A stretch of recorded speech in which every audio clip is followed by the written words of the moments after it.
Friends, आप सभी का आपके अपने यूट्यूब चैनल पढ़ाकू योद्धा में हार्दिक स्वागत है।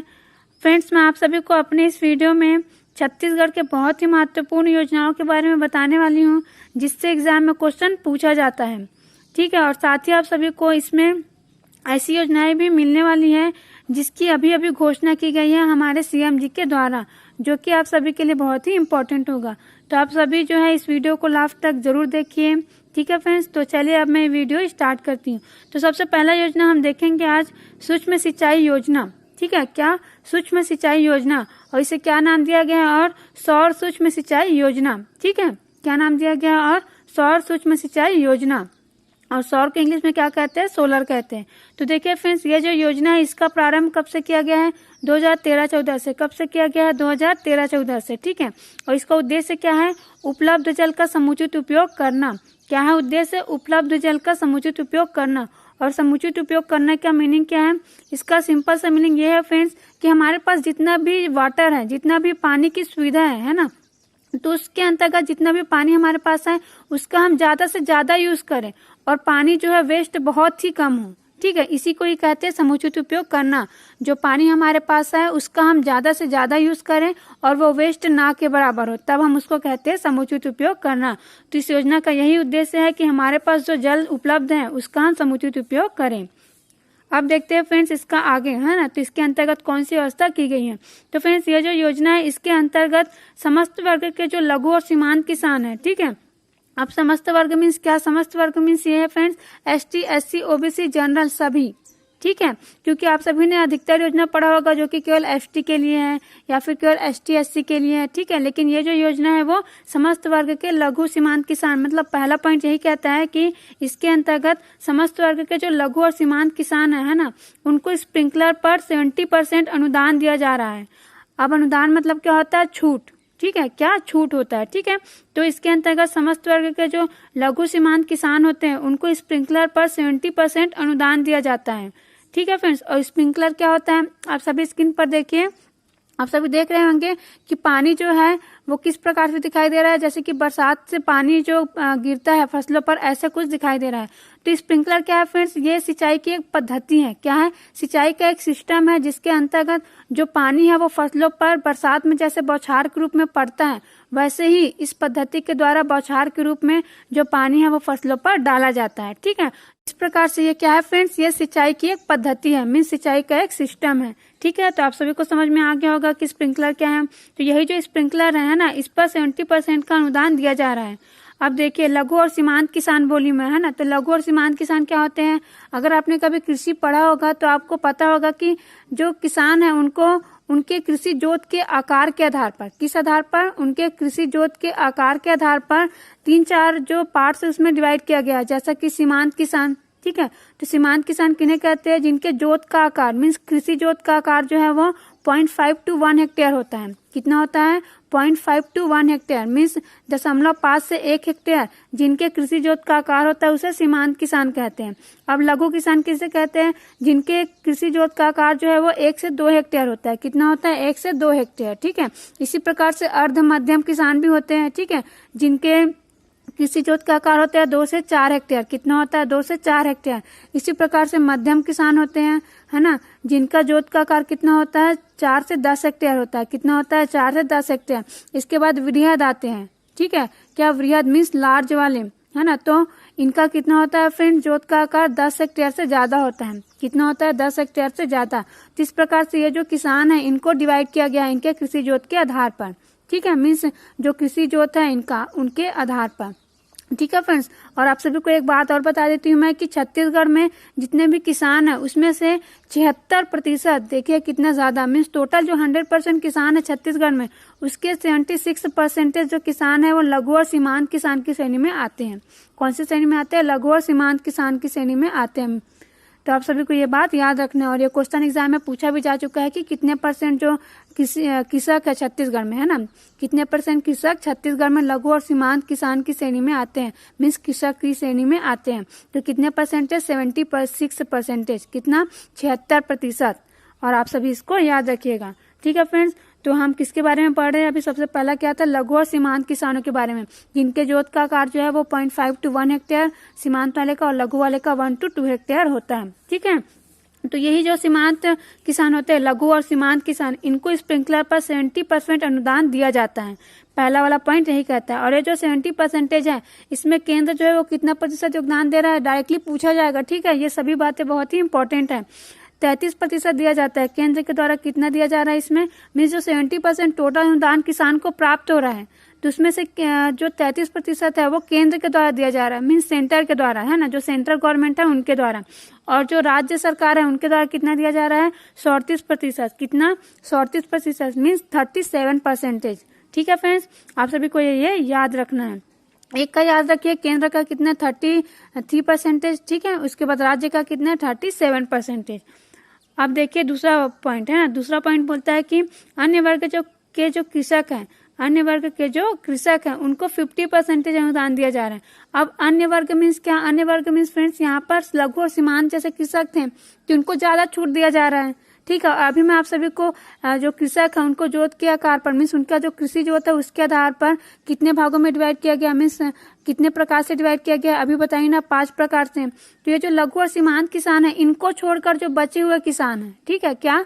लघु और जो सीमांत किसान है इनको छोड़कर जो बचे हुए किसान है छत्तीसगढ़ के, जो बचे हुए कृषक है, इनको 50% अनुदान दिया जाता है। ठीक है, सेकेंड पॉइंट यही कह रहा है। ठीक है फ्रेंड्स, अन्य वर्ग के जो कृषक हैं उनको 50% अनुदान दिया जा रहा है, जिसमें से जो 27% है, मीन्स 50% में से 27% केंद्र के द्वारा और 23% राज्य सरकार के द्वारा इसमें दिया जा रहा है। ठीक है, और ये आप सभी को अलग अलग याद रखना है कि केंद्र कितना दे रहा है और जो राज्य है वो कितना दे रहा है। डायरेक्टली पूछा जाएगा कि सूक्ष्म सिंचाई योजना के अंतर्गत स्प्रिंकलर पर जो 50% का अनुदान दिया जा रहा है उसमें केंद्र सरकार का हिस्सा कितना परसेंटेज है। ठीक है, तो कितना है? 27% है, और जो राज्य सरकार है उसका कितना है? 23%। तो आप सभी इसको याद रखिएगा। तो ये जो सूक्ष्म सिंचाई योजना है इसके अंतर्गत इसका उद्देश्य क्या है? उपलब्ध जल का समुचित उपयोग करना। और इसमें क्या होता है? इसमें स्प्रिंकलर पर छूट दिया जाता है। जो लघु और सीमांत किसान है उनको 70% का छूट दिया गया है, और जो अन्य वर्ग के किसान है ना, लघु और सीमांत को छोड़कर उनको 50% का अनुदान दिया जा रहा है। ये बात आप सभी याद रखिएगा। अब चलते हैं अपनी अगली योजना पर। अगली योजना है हमारे लिए जैविक खेती योजना। कौन सी योजना? जैविक खेती योजना। ये जो योजना है ये बहुत ही ज्यादा इंपॉर्टेंट है और एग्जाम में क्वेश्चन इससे बहुत ही प्रकार से बन सकते हैं। देखिए फ्रेंड्स, ये जो जैविक खेती योजना है ना, इसके अंतर्गत क्या होता है? आप सभी को पता है कि आजकल जो भी फसलें उगाई जाती है उसमें ज़्यादा से ज़्यादा केमिकल का यूज़ किया जा रहा है, और ये जो केमिकल है वो हमारे साथ स्वास्थ्य के लिए बहुत ही ज़्यादा हानिकारक है। और अभी इस पर बहुत ही रिसर्च हो रहा है। ठीक है, जिसमें यह देखा गया है कि बहुत सारे रोगों का कारण ये जो केमिकल हम यूज़ करते हैं, है ना, फसलों में, यही है। इसलिए फ्रेंड्स जैविक खेती को बढ़ावा देने के लिए ये जो योजना है इसको स्टार्ट किया गया। तो देखिए, राज्य में जो जैविक खेती है ना, उसको बढ़ावा देने के लिए राज्य सरकार के द्वारा 2014 में ही जैविक खेती योजना स्टार्ट कर दिया गया था। ठीक है, कब? 2014 से ही राज्य पोषित जो जैविक खेती मिशन है उसको स्टार्ट कर दिया गया था। अब उसके बाद फ्रेंड 2016 से जो केंद्र सरकार है वो भी परंपरागत कृषि को बढ़ावा देने के लिए इस प्रकार की योजना चला रही है। ठीक है, जिस प्रकार से छत्तीसगढ़ में 2016 से राज्य वाला जो कृषि राज्य वाला जो जैविक खेती मिशन है वो भी संचालित है ना, और साथ ही जो केंद्र द्वारा मिशन स्टार्ट किया गया है परंपरागत कृषि को विकसित करने के लिए, वो भी चल रहा है। ठीक है, तो ये बात आप सभी याद रखिएगा।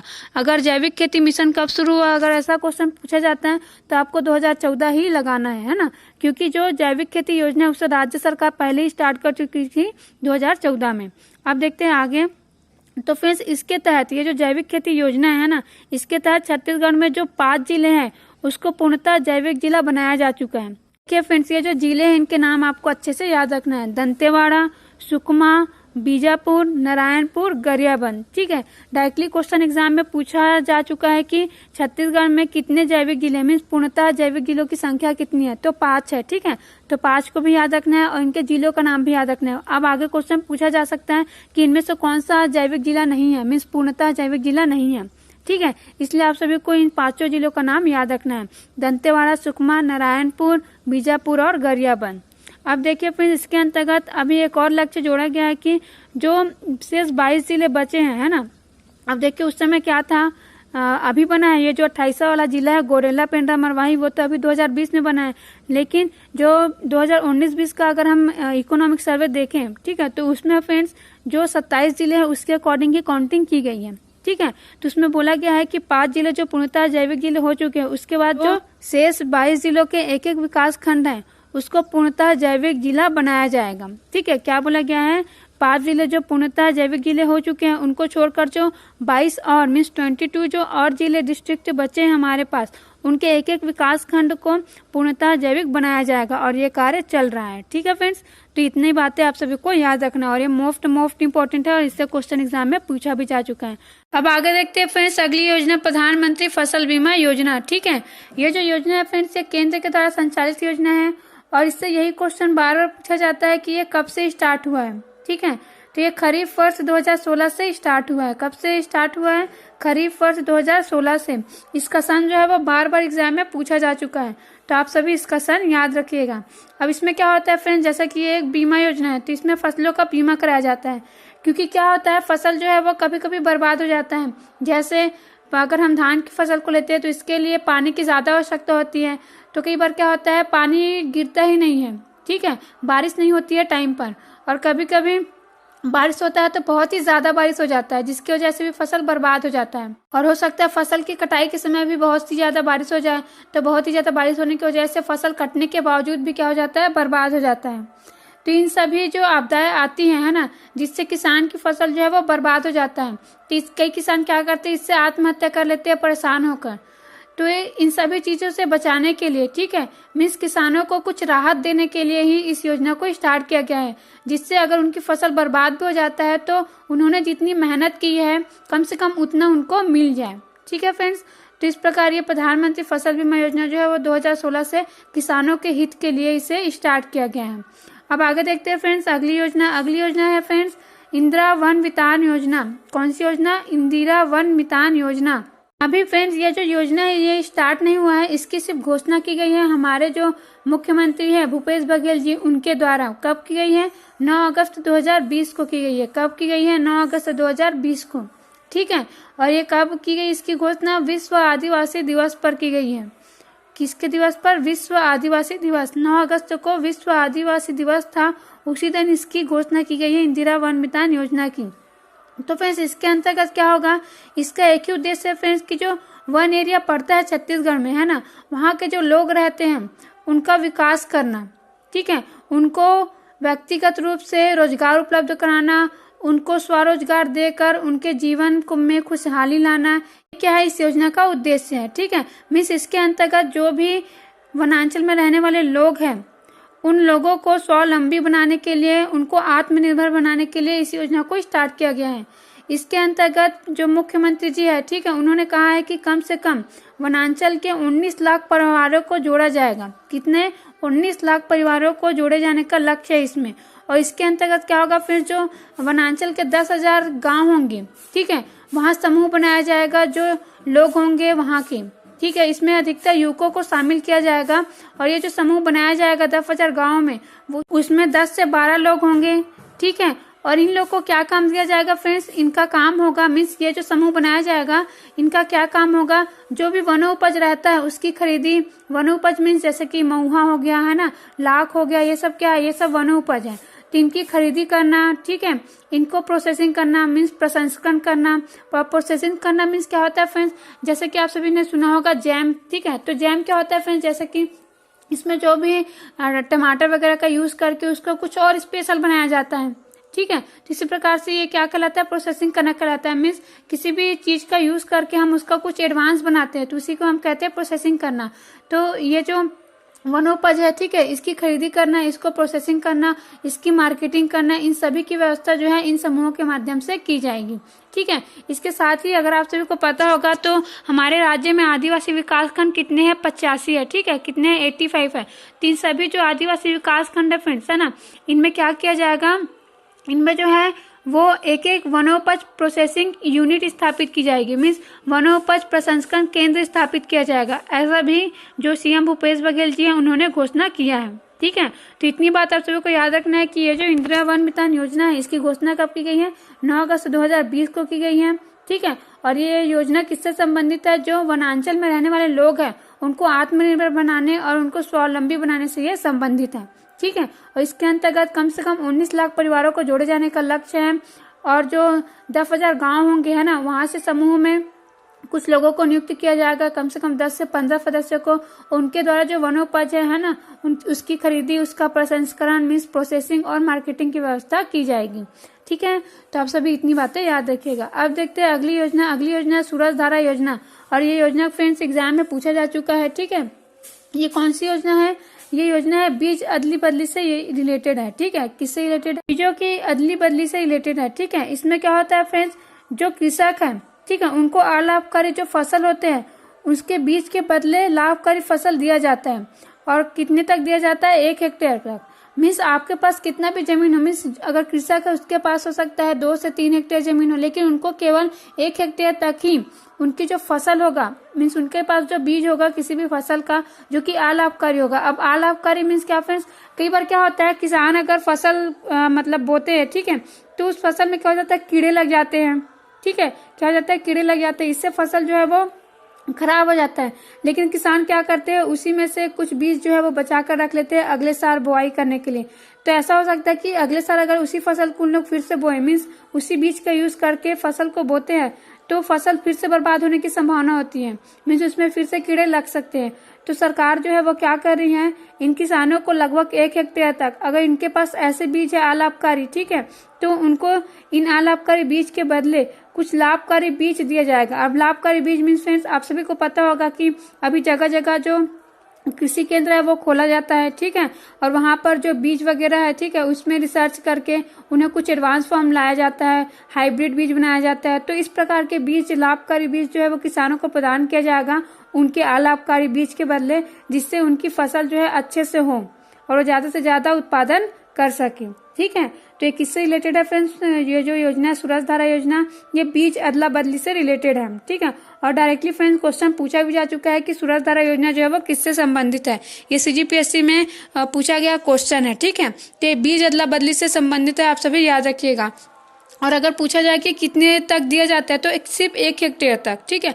मीन्स आपका जो जमीन है 1 हेक्टेयर, उसी के लिए ही आपको फसल दिया जाएगा, मीन्स बीज दिया जाएगा किसी भी फसल का। अब आगे देखते हैं अगला जो हमारा योजना है उसको वन स्टॉप सेंटर, ठीक है।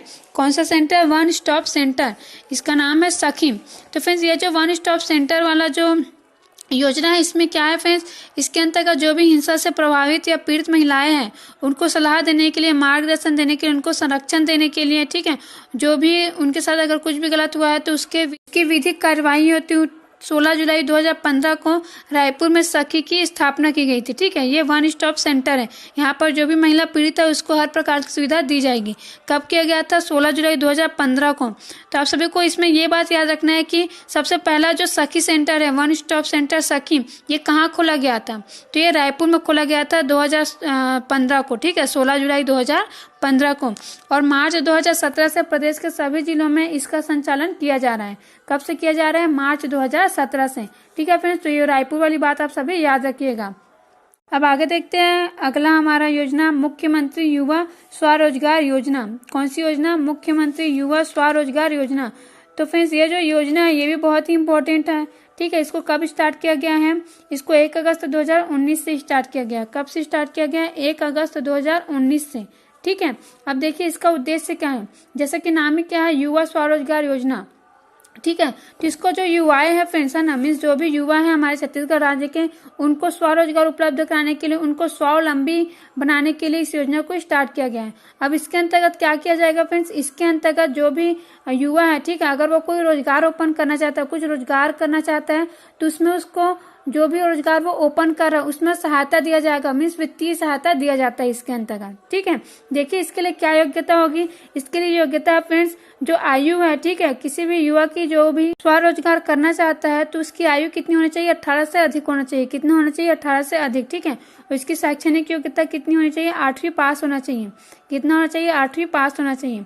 और साथ ही छत्तीसगढ़ का स्थायी निवासी होना चाहिए। तो ये 3 बातें आप सभी याद रखिएगा कि मुख्यमंत्री युवा स्वरोजगार योजना के अंतर्गत जो भी व्यक्ति अपना खुद का रोजगार स्टार्ट करना चाहता है उसको आयु में कितना होना चाहिए, 18 से अधिक होना चाहिए। शैक्षणिक योग्यता कितनी होनी चाहिए, 8वीं पास, और छत्तीसगढ़ का स्थायी निवासी होना चाहिए। अब देखिए ऋण उपलब्ध क्या कराया जाता है इसमें, मीन्स ऋण की सीमा क्या है, कितना रुपए दिया जाता है। तो देखिए फ्रेंड्स, अगर कोई व्यक्ति विनिर्माण के अंतर्गत कोई रोजगार ओपन कर रहा है, मीन्स खुद का रोजगार प्रारंभ कर रहा है, तो उसको 25 लाख रुपए दिया जाएगा अधिकतम। ठीक है, मीन्स वो जितना भी रुपए उसको लग रहा है, जितना भी खर्चा उसको लग रहा है अपना रोजगार स्टार्ट करने में, तो उसका अधिकतम 25 लाख रुपए दिया जाएगा सरकार के द्वारा। अगर वो सेवा क्षेत्र में कोई भी स्टार्ट कर रहा है कोई भी रोजगार, तो उसको 10 लाख रुपए दिया जाएगा, और व्यवसाय के क्षेत्र में 2 लाख रुपए दिया जाएगा। ये अमाउंट आप सभी याद रखिएगा, क्योंकि अमाउंट से क्वेश्चन पूछा जाता है। ठीक है, तो देखिए ऋण सीमा एक बार फिर से बता दे रही हूँ मैं। परियोजना लागत का अधिकतम, मीन्स उसको जितना भी रुपए लग रहा है, ठीक है, उसका अधिकतम 25 लाख रुपए देगा अगर वो विनिर्माण के क्षेत्र में कोई भी कार्य स्टार्ट कर रहा है तो। अगर सेवा के क्षेत्र में कर रहा है तो 10 लाख रुपए दिया जाएगा, और अगर व्यवसाय के क्षेत्र में कोई भी स्टार्ट कर रहा है रोजगार, तो उसको 2 लाख रुपए दिया जाएगा। ठीक है फ्रेंड्स, ये ऋण सीमा इंपॉर्टेंट है, आप सभी याद रखिएगा। और कब से स्टार्ट हुआ है, 1 अगस्त 2019 से। अब आगे देखते हैं फ्रेंड्स, शाकंभरी योजना। ये जो शाकंभरी योजना है फ्रेंड्स, कौन सी योजना, शाकंभरी योजना। ये योजना कब से स्टार्ट हुआ है, 2005 और 6 से। ठीक है, कब से, 2005-6 से। इसके लाभार्थी कौन होंगे, सभी वर्ग के जो लघु सीमांत किसान है वो। सभी वर्ग मीन्स फिर से वही जनरल हो गया, ओबीसी हो गया, या ST/SC हो गया, कोई भी वर्ग के हो, उसके अंतर्गत जो भी लघु और सीमांत कृषक आते हैं वो सभी इसके लाभार्थी होंगे। इसके अंतर्गत क्या होता है फ्रेंड्स, इसके अंतर्गत अगर कुआं अगर खुदाई करवाया जा रहा है, ठीक है, सिंचाई के लिए, या फिर कोई पंप मीन्स बोरवेल अगर अपना खुद से खुदाई करवा रहा है और उसमें पंप यूज होता है, आप सभी को पता है, पंप से ही जो पानी है वो अंदर का पानी वो बाहर निकाला जाता है, मीन्स बाहर निकलता है। तो इस पर फ्रेंड्स जो सरकार है वो क्या देती है, अनुदान देती है। तो कितना अनुदान देती है, देखिए कुआं या फिर कूप पर कितना देगा, 50%। कितना देगा, 50%। अधिकतम 22,500 रुपये देगा। कितना, अधिकतम 22,500 रुपये। और 5 HP तक के अगर पंप आप स्थापित करते हो, मीन्स अगर आपने बोर करवाया है और उसमें 5 HP तक के, HP मीन्स क्या, हॉर्स पावर। ठीक है, ये जो है वो जो पंप होता है उसकी शक्ति को मापने का यूनिट है। क्या है, यूनिट है। यूनिट मीन्स इकाई है। HP जैसे कि अगर हम कोई भी सामान खरीदते हैं, है ना, अगर शक्कर लेने गए तो हम क्या बोलते हैं, 1 किलो शक्कर दो। तो किलो क्या है, किलो जो उस शक्कर का क्या मीन्स जो उसका जितना भी वजन है उसका यूनिट है। वैसे ये जो HP है वो जो पंप है उसकी शक्ति का क्या है, ये यूनिट है। ठीक है, मीन्स इसका क्या है, इकाई है। तो ये जो 5 HP तक के पंप होते हैं फ्रेंड्स, है ना, इस पर कितना दिया जाता है अनुदान, 75% दिया जाएगा। कितना, 75%, मीन्स जितना भी लागत लग रहा है उसका 75%। और अधिकतम कितना रुपए दिया जाएगा, 16,875 रुपये।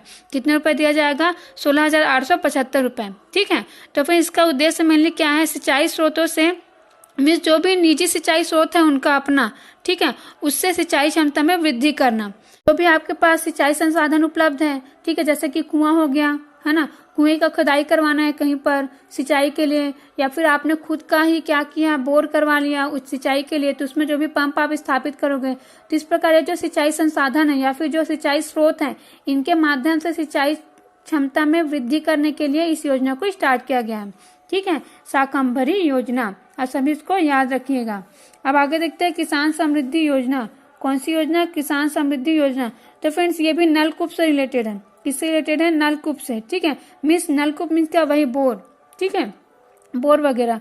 तो ये जो नलकूप है फ्रेंड्स, है ना, इसके द्वारा भूजल का समुचित उपयोग करने के लिए जो योजना है वो आरंभ की गई है। ठीक है, किसके द्वारा, नलकूप के द्वारा जो भी भूजल है ना उसका सही उपयोग करके उत्पादकता में वृद्धि करने के लिए इसको आरंभ किया गया है। अब देखिए फ्रेंड्स इसके अंतर्गत क्या अनुदान दिया जाता है।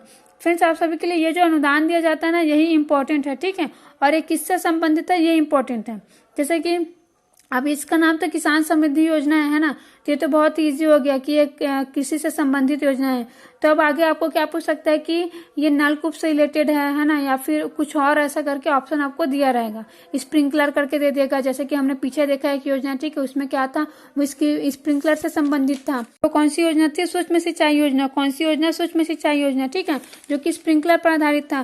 तो ये जो योजना है फ्रेंड्स, कौन सी योजना, किसान समृद्धि योजना, वो किस पर आधारित है, नलकूप पर आधारित है। ठीक है, इसलिए आप सभी को इस प्रकार से याद रखना है। और इसलिए मैं साइड में में आप सभी के लिए लिख भी दी हूँ नलकूप करके, ठीक है। तो ये जो किसान समृद्धि योजना है फ्रेंड्स, एक बार फिर से बता देती हूँ, इसका उद्देश्य है जो भूमिगत जल है, ठीक है, उसका समुचित उपयोग कर उत्पादकता में वृद्धि करना, ठीक है। और ये जो योजना है इसको मेनली किन के लिए ओपन किया गया है, जो विस्तृत ओपन नहीं मीन्स स्टार्ट किया गया है, आरंभ किया गया है विस्तृत छाया क्षेत्र के अंतर्गत जो भी जिले आते हैं वहां के जो किसान है उनके लिए, ठीक है।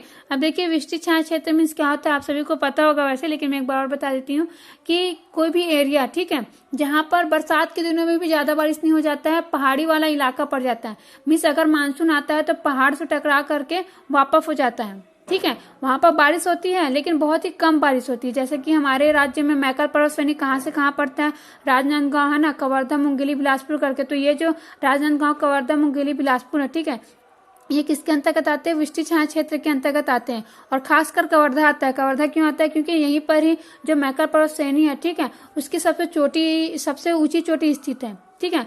सबसे ऊंची चोटी मीन्स उसका जो पीक है वो वहीं पर स्थित है। तो आप सभी भी बताएंगे कि उसके पीक का नाम क्या है, आप सभी मुझे कमेंट करके बताएंगे, ठीक है, कि ये जो मैकल पर्वत श्रेणी है, ठीक है, इसकी चोटी को क्या कहते हैं, क्योंकि ये भी एग्जाम में पूछा जाता है।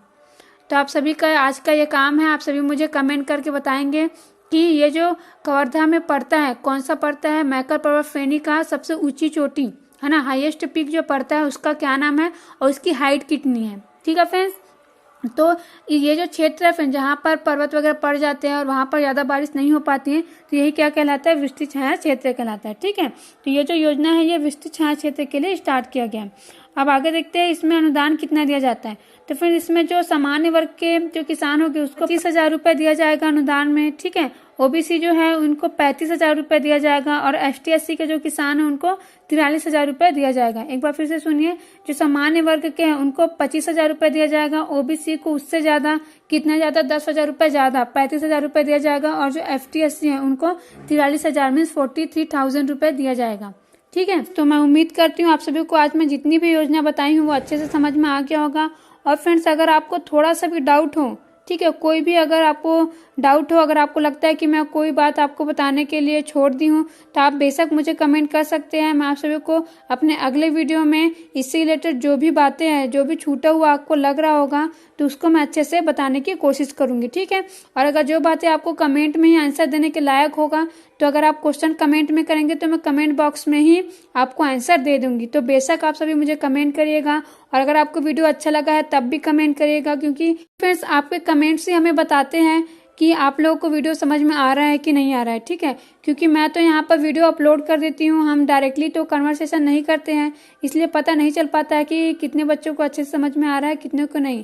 तो अगर आप कमेंट करेंगे, ठीक है, और वीडियो को लाइक करेंगे तो हमें पता चलेगा कि आप सभी को वीडियो पसंद आ रहा है और हमें आगे इसी प्रकार से अच्छे वीडियोस बनाने चाहिए ऐसा करके, ठीक है। तो कृपया आप सभी वीडियो को लाइक भी जरूर करिए और साथ ही कमेंट भी जरूर करिए। Thank you friends.